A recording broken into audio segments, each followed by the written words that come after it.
ગણવેશધારી એક સૈનિક એ પ્રદેશની એક હોસ્પિટલના ઇમરજન્સી વિભાગમાં દાખલ થયો.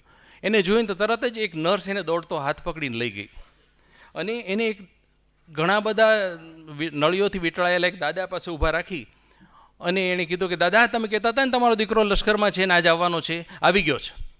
હજી નર્સ બીજું કાંઈ બોલે પહેલાં બીજા એક પેશન્ટની તબિયત બગડી, એટલે નર્સ દોડતી ત્યાં આવી ગઈ. દાદાને ત્યાં ઊભા રાખ્યા, એની બાજુમાં સૈનિકને ત્યાં ઊભો રાખી દીધો દાદા પાસે. દાદાએ આંખો ઊંચો કરીને જોવાનું ટ્રાય કરી, પણ હાર્ટ એટેકની અંદર ઘણી વખત બહુ મોર્ફિન ઘેન આપેલું હોય એટલે માંડ માંડ થોડીક આંખ ખુલી, પાછી આંખ બંધ થઈ ગઈ. સૈનિકે દાદાનો હાથ પકડી લીધો અને થપથપાયો. એ પછી તો સૈનિક ત્યાં જ ઊભો રહ્યો. નર્સ થોડી ફ્રી થઈ એટલે એણે ખુરશી લાવી આપી, બેસી ગયો બાજુમાં. સાંજ પડી, રાત પડી. સૈનિક દાદા થોડી વાર આંખ ઊંચો કરીને આનો ચહેરો જોવા પ્રયાસ કરે, પણ ઘેનના ભરેલા પોપચા પાછા બંધ થઈ જાય અને એ સમયે સૈનિક એનો હાથ પ્રેમથી દબાવે ને થપથપાવે. એ સમયે દાદાની આંખના ખૂણેથી આંસુની ધાર ચાલે. સૈનિક એના બરછટ હાથથી લૂછી નાખે. બસ આ જ ક્રમ ચાલતો રહ્યો. રાતના 3 વાગે નર્સે આવીને કીધું કે સર, તમારે થોડી વાર આરામ કરો, હું ધ્યાન રાખું છું. પણ ઓલો સૈનિક તો આ બધાથી ટેવાયેલા હોય કપરી પરિસ્થિતિથી, એ કે નહીં, મારે કંઈ સૂવું નથી, હું બેઠો છું. સવારે 6 સુધી દાદા આંખ ખોલે, સૈનિક એનો હાથ થપથપાવે, આંખમાંથી આંસુ નીકળે ને સૈનિક બરછટ હાથથી લૂછી કાઢે. અને એ લૂછી કાઢે ત્યારે દાદાના મોઢા પર એક આછું હાસ્યની લકીર આવી જાય.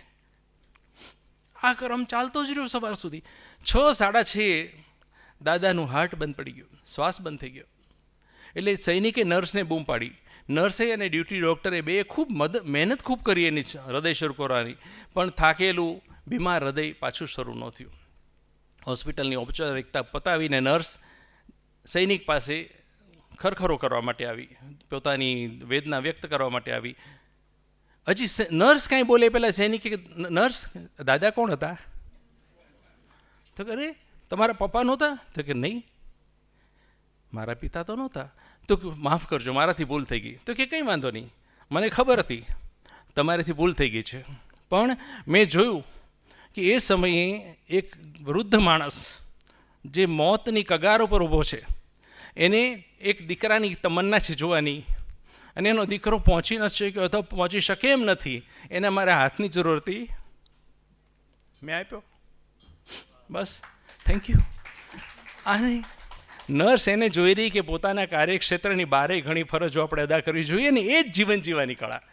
આ જ તમે કરી શકીએ, આપણે કોઈ કરી શકીએ, કોઈ પણ જાતના સ્વાર્થ વગર. અને સૈનિક નીકળીને જતો રહ્યો પોતાના પહેલાંમાં, કોઈ પણ અપેક્ષા વગર જ્યારે આપણે કોઈ માટે કામ કરીએ છીએ ત્યારે આપણને જીવન જીવવાની કળાનો એક પોર્શન હસ્તગત થઈ ગયો ગણાશે.